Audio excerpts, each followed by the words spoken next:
Actually, it's a controversial na place na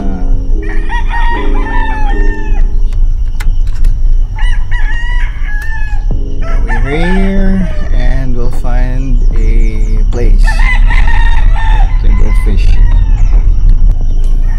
But according to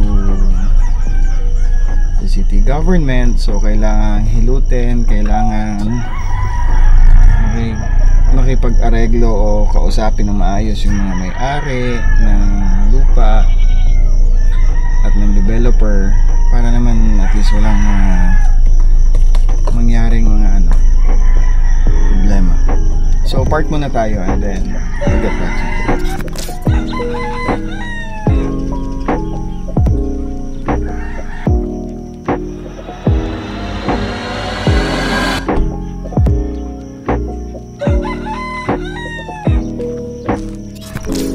So we're here.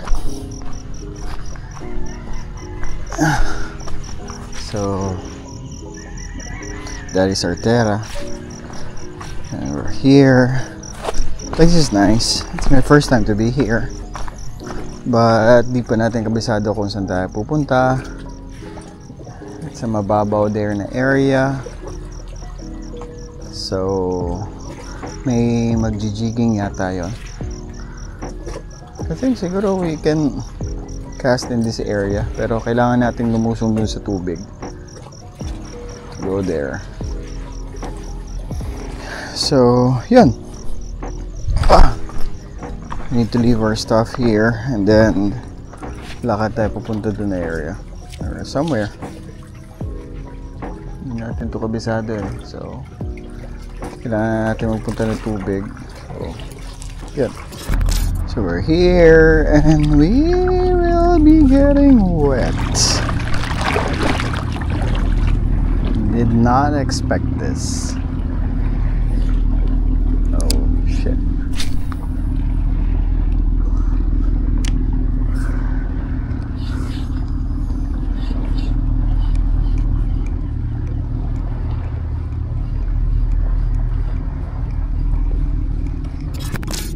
Basically, mahirap mag-casting kasi nga, fish on, fish on, fish on, fish on, fish on, fish on, balo, fish on,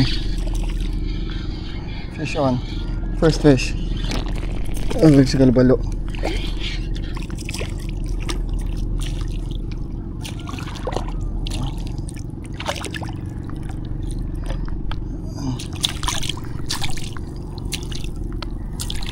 Anyway, there we go. First fish, balo.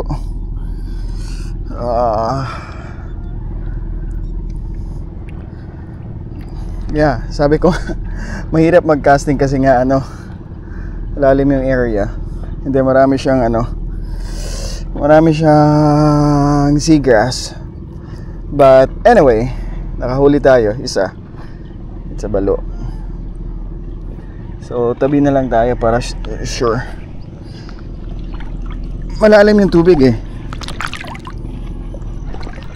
As you can see, hanggang kadibdib na yung tubig. So kailangan nating punta sa gilid. Here is our first fish. It's a needle fish. Malaki-laki naman siya. So nahuli natin using soft bait. Kaso nga lang, luckily umulupot sa kanyang bibig yung leader line, kaya di siya nakawala. So luckily we have our first fish. Thank you Lord, finally. Tagal kaso nga lang problema yung line natin.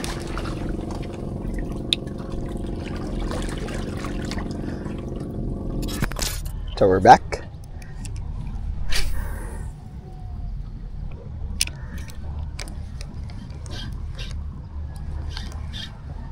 Daming seagrass dito. So kailangan mo talaga ng pasensya. Kanina di tayo nakaporma. Akala natin wala lang. Kasi nga nahihirapan ako sa tinatayo ako kanina.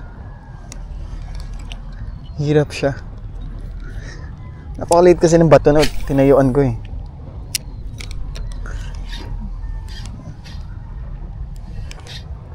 Nakala ko na nadali siya ng seagrass. Doon na lang natin nalaman may tumalon na isda. So it's a needlefish, first fish. Using soft plastic bait.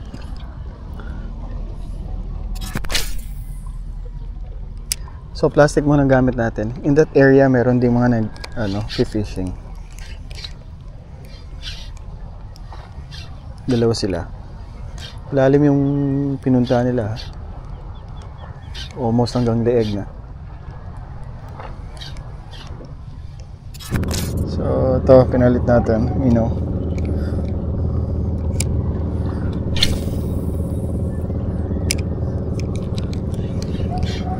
Tide is getting high actually. Minas tinatayuan natin, di pa to abot ng dibdib.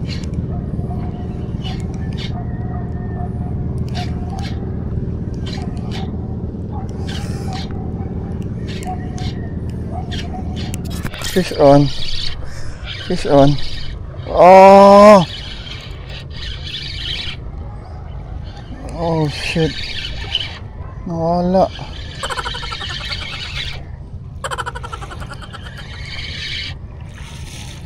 I thought it's a fish. I just thought it's a fish. May movement eh. Anyway. Medyo malalim na siya. Dapat dibdib na siya. Pero nakatungtong pa tayo ng bato. So after makakuha natin ng needlefish, hindi na tayo makakuha pa ulit.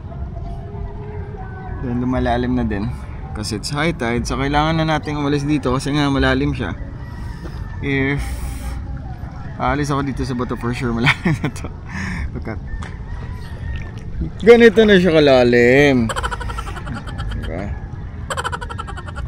So kailangan natin lumipat ng ibang bato, o di kaya hanap tayo ng mas magandang spot, o palit na lang siguro tayo ng ibang or from balik tayo ng soft bait kasi mas epektibo yung soft bait kanina eh.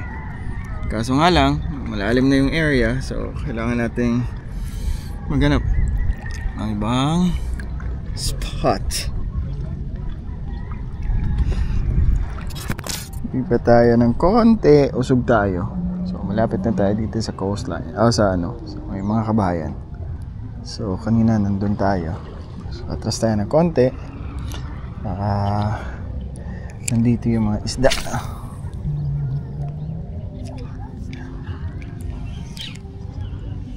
Balik soft bait tayo kasi nga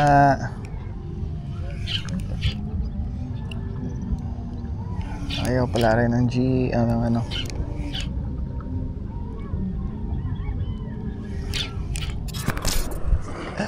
So lumipat na naman tayo. So malapit na tayo dito sa malaking building.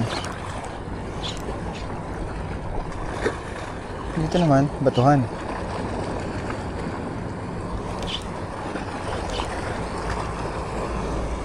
Malakas yung alon dito.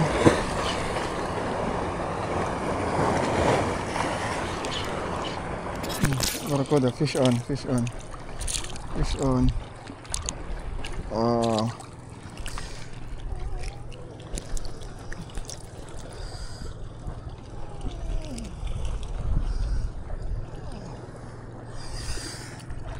Barracuda.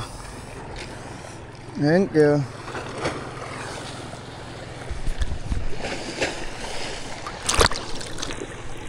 Oh.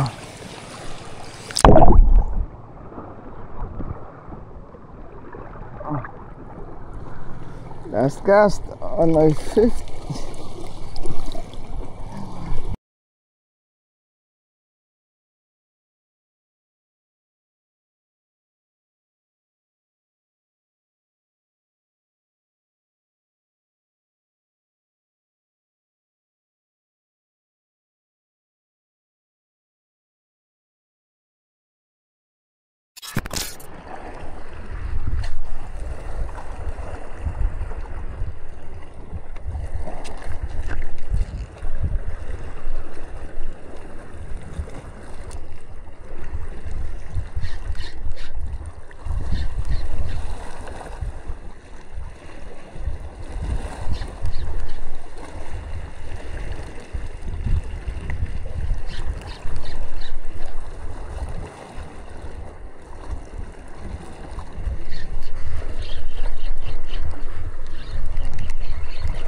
think it's a fish, small.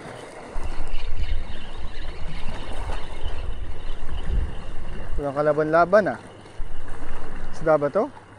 Isda nga. Lizard fish. Oh, nawala. Merong lizard fish. Tanggal na. Catch and release. Fish on. Tiki. Lizard fish. Oh no. Oh. What fish is this? I don't know. Please name this fish. Hindi ko kilala to. Hindi kami friends.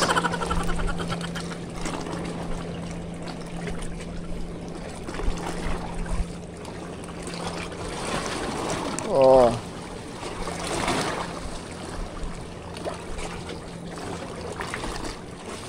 I don't know what's the name of this fish, but release.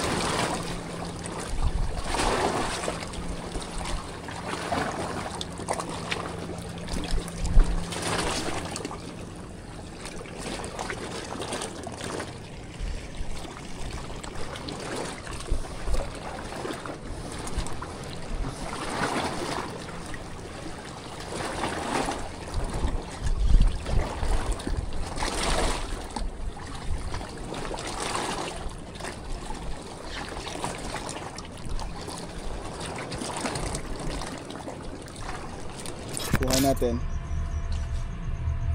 isang needlefish at isang barakuda. Yun lang nakuha natin. Thankfully nakakuha tayo after a long time na hindi tayo nakakuha. Anyway, thank you. And then so ligpit na tayo para uwi na tayo kasi it's anong oras na ba? It's 8:50 in the morning. So I think that's about it. So yun lang muna. And then see you again, guys. So dito may mga bahay na residential siya. May parang resort somewhere there. Parang Hello Kitty yata yung pangalan. Dito sa kanan Cebu City na bus. Gaya nga sinabi ko, merong barricade dito para di makatuloy yung mga tao papunta doon sa kanilang area, doon sa Artera. Parang pinagmamay-ari ito na supposed to be ng private company ng Santa Lucia yata. Pero ayaw yata ng mga residente dito na i-occupy ito kasi nga merong mga taong namumuhay dito. Dito yung dagat, pamumuhay nila. Dito na sila nakatira for so long. So yun, may times pa nga dito na may nagbabarilan ng mga security.